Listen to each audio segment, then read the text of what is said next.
let's just start with the basics from the top. Who's most exposed in the United States? Well, I mean, Ford, GM, Stellantis, right? I mean, I think part of the problem there is that even if you make it in the US, I mean, you're talking a lot of times 40, 50% of parts could be from outside the United States. And I think you have 30,000 parts in a typical vehicle. So I think that's what, when it comes to Detroit, I mean, this is a gut punch to the 313 if this actually holds in this form. Let's assume it holds. Dan, where does it leave Tesla? Let's do some single name work. What does it mean for them?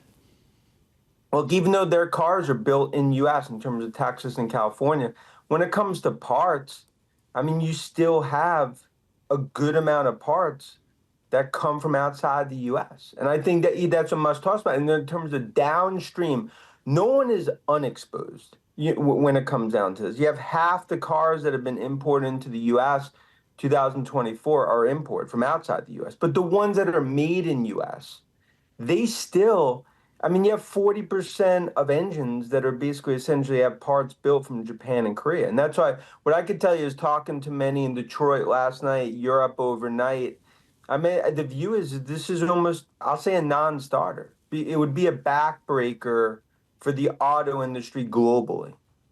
What you see right now is some estimates talking about 40% of total operating profits for Hyundai and Kia combined, for example, as one kind of hit that some auto manufacturers would be taking. If this were the final negotiation, if we took President Trump at his word that this is permanent 100%, that there is no room for negotiation, how bearish would you be on the names of auto manufacturers?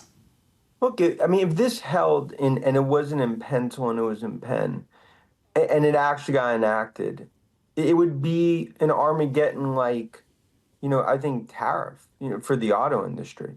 Others could sort of would be less exposed. But Lisa, my whole point is that it would take 3 to 4 years to build a new factory.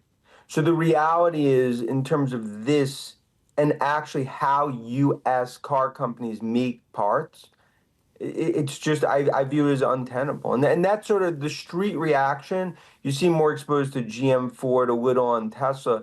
I think investors are looking at this being like, look, the supply chain basically almost makes this impossible to actually get some of these parts, even from U.S. built parts, because there's no factories.